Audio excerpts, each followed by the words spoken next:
Meus irmãos, a paz do Senhor, Pastor Celso, mais uma vez, para comentar com você a Escola Bíblica Dominical. Nós temos a alegria de poder usar esse canal para cooperar na obra de Deus, cooperar com os irmãos, com os assuntos da Escola Bíblica Dominical, estudando hoje a lição de número 7, falando sobre cultuar a Deus com liberdade e reverência. É o tema da nossa aula de hoje, cultuando a Deus com liberdade e reverência. Antes de nós entrarmos no comentário da lição, queria pedir a você que está assistindo esse vídeo, se for a primeira vez e você não for ainda inscrito no canal, que você se inscreva nesse canal para você estar nos ajudando também ao estar comentando alguma coisa, fazendo o compartilhamento desse vídeo com algumas outras pessoas, enfim, você ajudar o nosso canal a crescer para a gente alcançar mais pessoas. Você se inscrevendo, o YouTube vai estar sempre lhe avisando, pois toda semana a gente posta um vídeo, e aí toda vez que a gente postar um vídeo novo, o YouTube vai estar te avisando se você estiver inscrito no canal. Então inscreva no canal, deixe o seu like, compartilhe esse vídeo e faça algum comentário, caso você queira fazer um comentário a respeito do assunto, uma pergunta relacionada ao que nós estamos estudando. Vai ser um prazer poder estar cooperando com você na obra do Senhor. Lição de número 7, o tema cultuando a Deus com liberdade e reverência. Duas coisas muito interessantes. Nós temos aqui a nossa revista de Escola Bíblica Dominical, que está trazendo um assunto, irmão, muito importante a respeito do pentecostalismo. A gente vem falando algumas coisas a esse respeito e você já está inteirado desse movimento chamado aí de movimento pentecostal. O texto áureo da nossa lição diz que Deus é Espírito e importa que os que o adorem em Espírito e em verdade. É o versículo 24 do capítulo 4 do Evangelho que escreveu João. A verdade prática diz que a adoração em Espírito diz respeito à posição espiritual do adorador. Isso quer dizer que o que vale diante de Deus é como adorar e não onde adorar. Olha que coisa boa. A preocupação dos judeus era adorar em um monte ou em outro, né? Era uma disputa entre judeus e samaritanos. E Jesus fala para aquela mulher que chegaria a hora em que os verdadeiros adoradores adorariam o Pai em espírito e em verdade. Se você fizer uma observação nesse versículo 24, você vai observar aqui que a palavra espírito, quando se refere ao nome de Deus, diz assim, Deus é espírito. Essa palavra espírito aqui, ele está em maiúsculo. E no mesmo versículo, a parte B do versículo, diz que importa que os que o adorem em espírito e em verdade. Aqui a palavra espírito está em minúsculo. É uma observação que eu quero fazer. As Bíblias que usamos hoje, as versões que nós temos, todas elas apresentam a palavra Espírito em maiúsculo quando se refere ao Espírito Santo ou ao próprio Deus. E quando se refere ao espírito do homem, ao espírito maligno, a um anjo como espírito, ela vai usar a palavra Espírito em minúsculo. Então a verdade prática, ela revela, explica isso para nós, dizendo o quê? Que a adoração em espírito diz respeito à posição espiritual, ou seja, a forma que você adora Deus.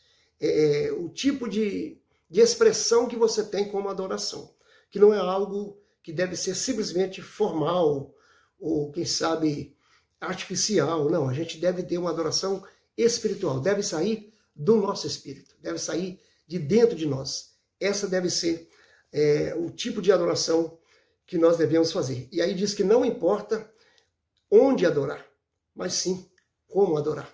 Adorar por adorar, ou adorar falsamente não vai resolver. Tem que ser em espírito, seja com profundidade de coração. Tem que ser uma adoração sincera, ainda que singela. Vamos para o nosso comentário, lembrando que a leitura bíblica em classe, ela está no capítulo 14, do versículo 26 ao 32 da primeira carta aos Coríntios. É o texto que Paulo fala a respeito da adoração, da forma de culto dos irmãos de Corinto, e ele é usado aqui como um comentário, ou trazendo aí o comentário da nossa revista. O primeiro tópico da lição, antes disso, vamos ler a introdução, que diz assim, ó, o Novo Testamento não apresenta, isso aqui é interessante, não apresenta um manual de liturgia e nem estabelece regras de cultos.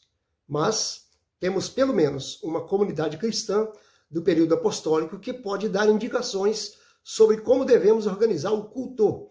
A igreja de Corinto, descrita no capítulo 14 de 1 Coríntios, com base nesse exemplo, vamos estudar como se deve ser o culto e os elementos para que ele seja aceitável a Deus. O que é que nós entendemos aqui? Não existe no Novo Testamento uma regra, uma liturgia de culto, dizendo assim, o culto precisa ter 3 hinos da harpa, precisa ter 2 ou 4 hinos, precisa ter leitura, precisa isso, e não se tem uma regra, não se tem uma regra. A regra principal é aquilo que nós já acabamos de falar, deve ter adoração, em espírito, em verdade, certo? Então, porém, a introdução diz que nós temos pelo menos uma comunidade que pode servir de exemplo, dando um modelo que a gente pode extrair de lá a nossa liturgia, que é a igreja da primeira carta aos Coríntios. Então aí é sobre isso que vamos estudar, como deve ser o culto, vai falar de algumas formas diferentes de cultuar, diferentes religiões, diferentes denominações, enfim, vamos aprender aqui como se deve adorar a Deus, né? Como se deve. Lembrando que o tema é liberdade e reverência. Liberdade porque nós estamos adorando a Deus livremente, espontaneamente, certo? Reverência vai tratar do respeito, da forma que nós devemos adorar a Deus. Então vamos para a leitura de algumas partes, a gente não vai ler toda a revista, para a gente não ser muito extenso. Esse comentário é uma forma de ajudar os irmãos a introduzir o assunto e você ter desejo de ir para a escola dominical no domingo. Eu sempre incentivo as pessoas, vai para a sua igreja no domingo, estudar junto com o seu professor, tirar as dúvidas e ser abençoado. E caso você queira também comentar aí alguma coisa, nós vamos estar te respondendo. Vamos lá. O culto pentecostal é o primeiro tópico da lição. Culto pentecostal, liberdade e reverência. Eu encontrei um ensinador na internet que ele diz que não existe culto pentecostal. Ele é muito bom ensinador, mas ele é bastante polêmico. Então, quando eu ouço ele, eu aprendi como você vai comer um peixe, certo? Você come a carne, o peixe, e a espinha do peixe você deixa, certo? Assim deve ser a nossa vida, irmãos. Paulo diz que a gente deve ouvir tudo, examinar o que é bom, examinar tudo e reter o que é bom, certo? Até em relação às coisas espirituais nós temos que fazer isso. Então, alguém diz que não existe culto pentecostal.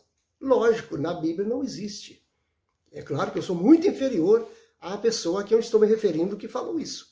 Em conhecimento eu sou muito inferior, mas na minha opinião, o porquê que não existe na Bíblia o culto pentecostal?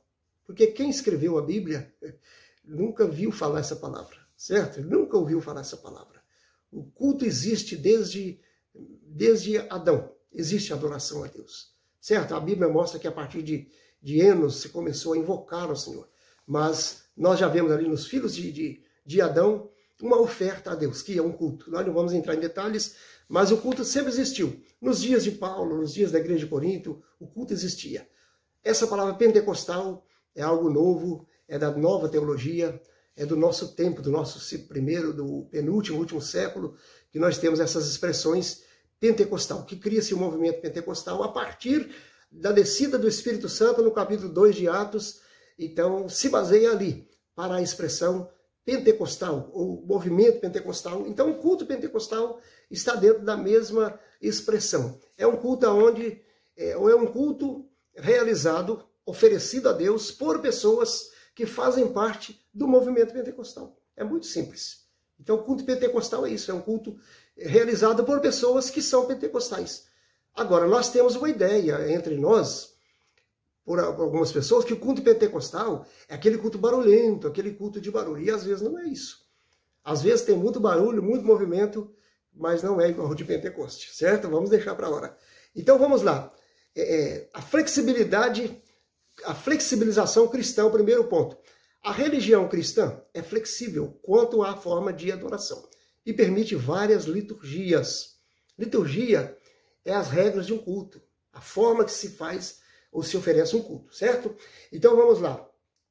Permite várias liturgias, várias formas, várias maneiras de adorar a Deus. Todos os ramos do cristianismo, incluindo os cristãos nominais, têm sua forma distintiva de culto, desde o cerimonialismo ornamental das igrejas católica romana, ortodoxa e algumas protestantes, ao modelo simples dos evangélicos, principalmente os pentecostais. Agora, à tardezinha, eu encontrei uma pessoa que me fez uma pergunta, a gente não falava de revista, e me fez uma pergunta: por que a igreja de vocês, ou por que os crentes usam paletó? Aí você vai para a Bíblia, tem paletó na Bíblia? Tem gravata na Bíblia? Não tem, irmãos. Mas nós usamos. Por que nós usamos? Porque é um costume da nossa igreja, certo? É uma prática da nossa igreja desde a sua existência. É um costume que foi implantado pelos fundadores, os pioneiros da nossa Assembleia de Deus. Trouxeram o costume da Suécia e implantou nas igrejas brasileiras. Isso vem vindo há muito tempo. Já há algumas mudanças, existe uma regionalização, certo? Ou seja, aonde o líder, a liderança da igreja admite ou permite, já não se usa tanto o paletó. Ou em alguns cultos, em algumas reuniões, dispensa o paletó, usa-se apenas uma gravata e tal. Mas existem algumas reuniões que são exigidas pela liderança o paletó. O que é bom a gente fazer? A gente ser obediente, certo? Mas isso não vai salvar. Paletó, gravata, roupas, não vai levar ninguém para o céu, certo, irmãos? Mas o que é o assunto aqui? Flexibilização. Ou seja, existe várias formas de culto, várias formas de liturgia de culto em várias igrejas. Inclusive, falou da Igreja Católica que tem a sua indumentária, as suas vestes para o culto, para as suas reuniões. Tanto a Igreja Católica Romana como a Igreja Ortodoxa, que é uma divisão, uma separação da Igreja Católica nos primórdios da Igreja e assim por diante. E aí apresenta também alguns pentecostais que têm a sua forma de se vestir, certo? Porém, o culto, as normas do culto são flexíveis. Tem uma igreja que canta muitos hinos da harpa, outra não canta hinos da harpa cristã. Tem igrejas cristãs que não usam a harpa cristã, usam um cantor chamado cantor cristão, um hinário e assim por diante. Tem igreja que usa guitarra, bateria, contrabaixo e tudo. Tem igreja que acha que não se deve usar, certo? Essas coisas não devem ser, ao meu modo de pensar, e biblicamente falando, não deve ser motivo de disputa. Eu não preciso criticar a igreja A ou B por não fazer como a nossa. Certo? Eu não preciso criticar uma igreja que não usa as mesmas vestes, as mesmas indumentárias para um culto. Porque, na verdade, o culto não é veste. O culto é adoração. A gente vai ver isso aí. Mas existe essa flexibilização, ou seja, várias formas, várias maneiras de cultuar. Então não se deve associar o rigor da liturgia do culto judaico com vários sistemas de culto cristão e nem engessar o ritual cristão em nossos templos. Mas essa flexibilidade tem limites e por isso deve haver respeito pela estrutura já existente. Se você mudar de igreja e ali a igreja que você estiver congregando for diferente da que você estava, lógico que você vai precisar se adequar. Porque se você chegar e quiser mudar aquela igreja, você vai ter que voltar para trás, você não vai mudar aquela igreja. Não foi isso que aconteceu com Martinho Lutero? Então, a gente precisa observar isso. Então, resumindo, flexibilização, diferenças de forma de culto, de vestes para culto. Agora precisamos observar uma coisa, irmãos. Toda veste para uma igreja, para um culto a Deus, deixa eu mexer um pouquinho a câmera aqui. Toda veste deve ser, pelo menos, ou no mínimo, respeitosa, decente. Isso é preciso ser observado, certo? É muito bom nós observar isso. Deve ser decência. Nós estamos adorando a Deus. Estamos em um culto, estamos na casa de Deus. Então deve haver respeito. Ninguém deve ir para a igreja, seja ela qual for, seja qual for a sua religião, qual for a sua igreja. Você não deve ir para um culto ou oferecer a Deus um culto com vestes escandalosas, vestes desrespeitosas. Não. Você deve respeitar porque você não está... Experimente ir à presença de um magistrado da terra com qualquer veste, para ver se você vai. Não vai. E você está diante do Todo-Poderoso quando você vai oferecer um culto. Vamos lá? Palavra culto, ponto 2. O termo culto é sinônimo de adoração. Pronto. Significa adoração. Culto é adoração. O nosso enfoque é no sentido de adoração. Essa palavra é uma tradução do grego latreia, que é serviço ou adoração. Do verbo latreu, que é servir, prestar culto e adorar. A Septuaginta emprega a palavra latreia para traduzir o hebraico avodá. Tem gente que gosta mais da palavra avodá, porque é no original hebraico, certo? O avodá significa serviço, culto. Essa palavra aparece com esse sentido 3 vezes no Novo Testamento. O que queremos dizer com a expressão culto pentecostal? É a nossa liturgia, isso é a forma como adoramos a Deus, a maneira que adoramos, certo? Nós temos o nosso culto, a Assembleia de Deus tem um culto, a Igreja Batista tem uma liturgia, a Presbiteriana tem uma liturgia e várias outras igrejas, liturgias diferentes. Mas o princípio não pode escapar. Não podemos fugir do princípio de um culto, que é adorar. A liturgia, sim, ela é flexível, pode haver mudança. Mas o princípio básico de um culto não se pode mudar. Todos devem estar adorando, certo? Todos devem estar adorando. Então, adoração aqui revelou como serviço, certo, irmão? Serviço, prestar um serviço a Deus. Isso aqui me chama atenção. Quando eu estava estudando a lição, eu fiquei observando isso aqui pensando o seguinte: se adoração é prestar culto, é prestar um serviço a Deus, então quando você está na igreja, quando estamos na igreja, tanto o pastor que está lá no púlpito, ou no altar da igreja, quanto a pessoa que está lá no conjunto musical para tocar um instrumento, a pessoa que está sentada em um grupo, seja círculo de oração, seja mocidade, seja um grupo seleto, quanto também aos cooperadores, os serviçais da igreja, os diáconos da igreja, porteiros da igreja, todos estão prestando culto. Nós tivemos uma lição há pouco tempo em uma outra revista que deixou claro para nós que até o serviço que a gente faz no nosso cotidiano, ele tem que ser como adoração. E por isso tem que ser honesto no nosso serviço. Porque o crente não adora a Deus só na igreja, ele tem que ter uma vida de adoração. Em casa, na rua, no serviço, na igreja. Mas voltando para o culto na igreja, todas as pessoas que estão no templo vieram para o templo, vieram para prestar um culto.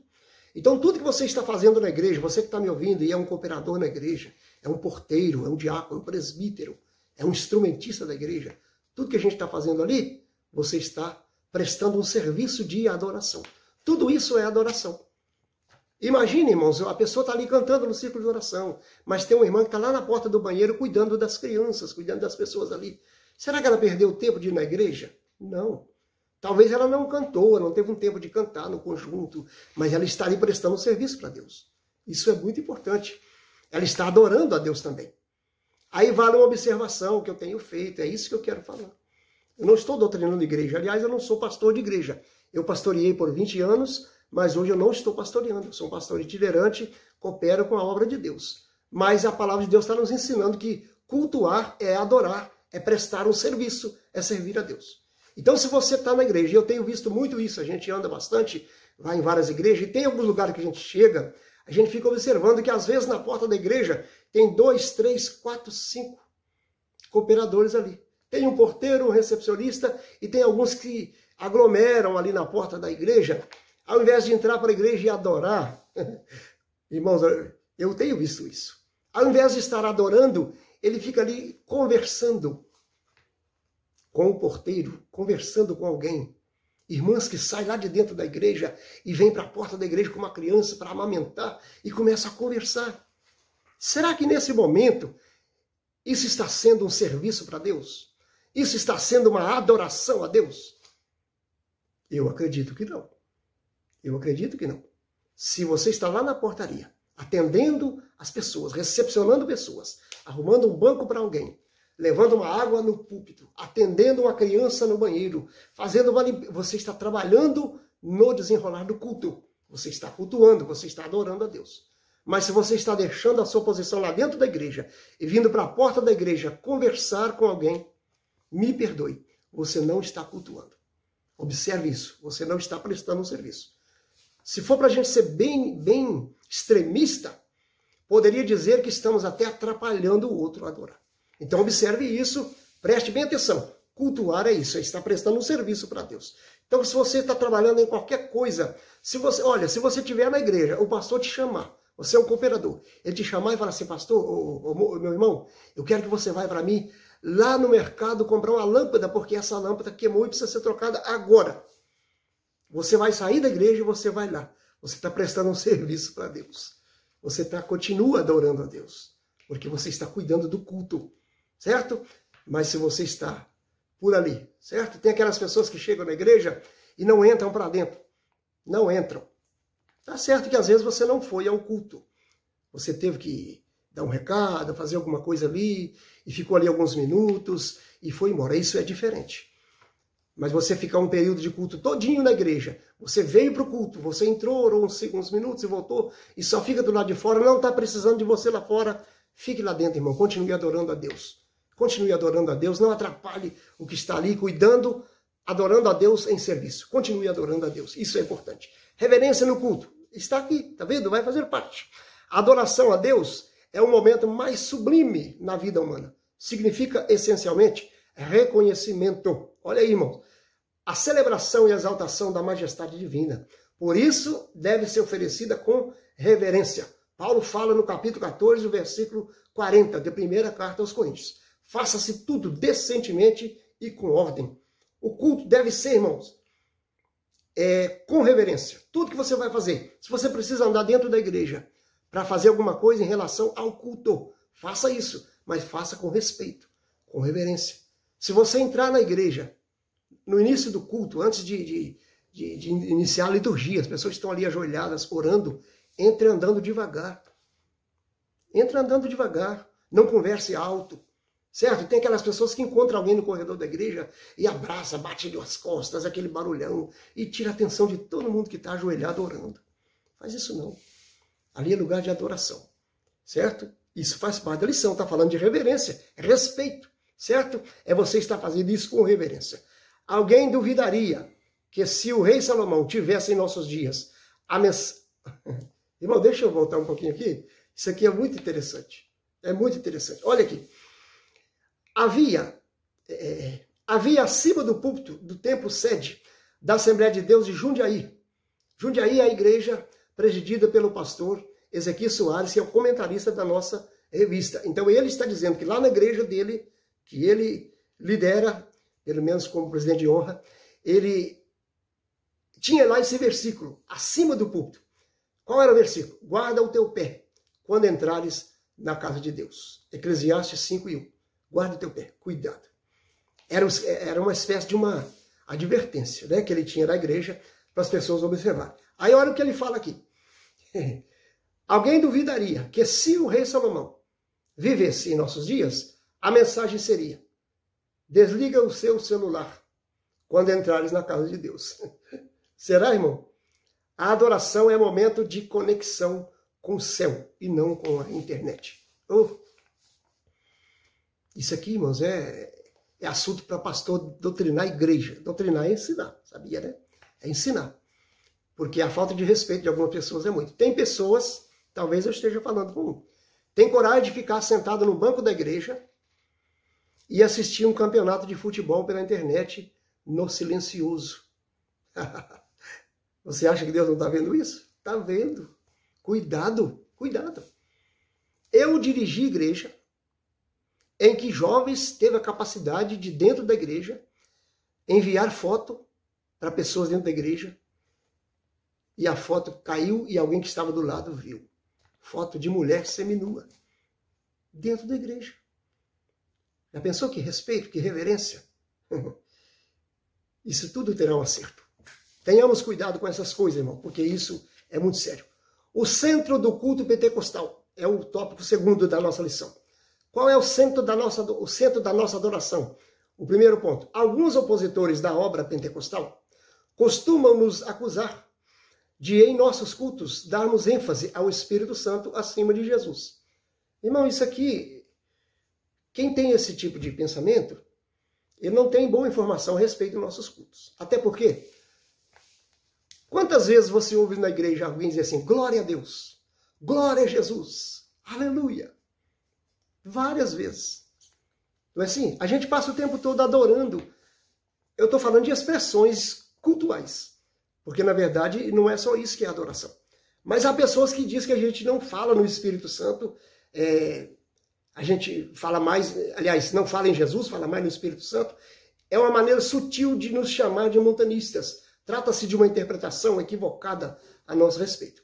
O Senhor Jesus é o centro da nossa adoração e da mensagem pregada pelas Assembleias de Deus. Os crentes se reúnem em nome de Jesus para adoração ao Deus Trino. Quando você fala glória a Deus, você diz glória ao Pai, glória ao Filho, glória ao Espírito Santo. E nós até habituamos. Tem muitos que têm esse hábito, e eu faço isso também. Glória, glória, glória a Deus. Glória, glória ao Pai, glória ao Filho, glória ao Espírito Santo. São expressões pentecostais. São expressões muito usadas no meio pentecostal. Mas toda vez que adoramos a Deus, adoramos ao Deus Trino, Pai, Filho e Espírito Santo. Isso aqui é polêmica, que não vale a pena a gente tomar muito tempo. Vamos observar o que é o ponto aqui, o que o comentarista está querendo dizer. Que o centro da nossa adoração é Jesus Cristo. É Deus, é o verdadeiro Deus, é o Deus Trino, certo? Olha bem o que diz o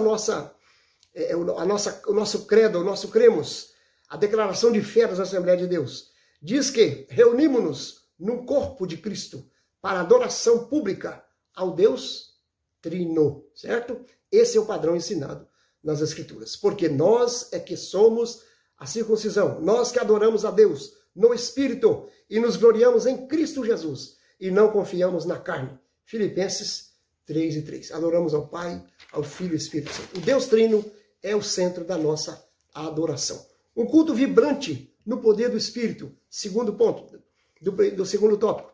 O assunto de 1 Coríntios 14 é a adoração. A expressão paulina, quando vos ajuntais, no versículo 26, se refere aos cultos. A exortação paulina à comunidade cristã de Corinto nos ensina muitas coisas sobre o culto. Entre elas, o culto o culto de Corinto não era entediante e nem consistia num pregador falando para um rebanho atento e silencioso, pois havia uma interpretação ou uma interação dinâmica de compartilhar e receber. Os crentes não eram espectadores, mas participantes do culto. Isso aqui é importante, irmãos. Culto entediante. Sabe o que é culto entediante? Aquele culto que você vê assim... É um culto engessado, aquele culto mecânico. Tudo tem a hora certinha, tudo tem o detalhinho, não pode fazer isso antes daquilo, aquilo antes disso. Isso tira, muitas vezes, a espiritualidade. Claro que precisamos de ordem, não é isso que Paulo fala? Precisamos de ordem. Não há na instrução paulina nada que indique ser a manifestação dos dons espirituais restrita à liderança. O contexto sugere a participação dos crentes em geral. Então todos participam do culto. O culto não pode ser só uma pessoa falando o tempo todo. Tem que haver participação, né? Características pentecostal. Vamos falando os assuntos assim junto para a gente poder assimilar o assunto, porque ele é interligado. Os pontos são interligados e um completa o outro. Olha, observe bem. Os primitivos cultos eram espontâneos e diferentes das reuniões das sinagogas, embora muitas características viessem delas.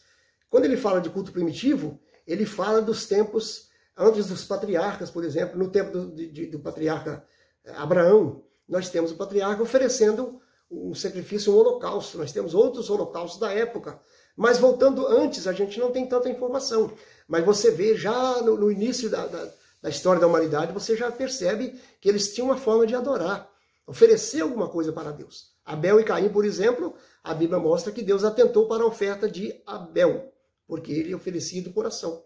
Abel era uma pessoa que se ofertava a Deus. E Caim não era a pessoa que se oferecia ou se ofertava voluntariamente a Deus. A Bíblia diz que Deus atentou para Abel e a sua oferta. Pode conferir o texto lá que você vai perceber. Os primeiros capítulos de Gênesis mostram isso. Porque Deus atentava primeiro para a adoração de Abel, depois para a oferta que ele deu. Assim, o contrário, Caim, que a Bíblia diz que ele era maligno. Então a sua oferta não foi agradável a Deus, porque ele não adorava espontaneamente a Deus. Tinha uma diferença, certo? Então, observe bem que os cultos eram espontâneos, ou seja, cada um tinha uma forma de adorar a Deus, uma maneira de cantar. Nós estudamos uma lição aí há 2 anos atrás, que a música foi colocada no culto levítico a partir de Davi. Antes de Davi, não existia música nos cultos.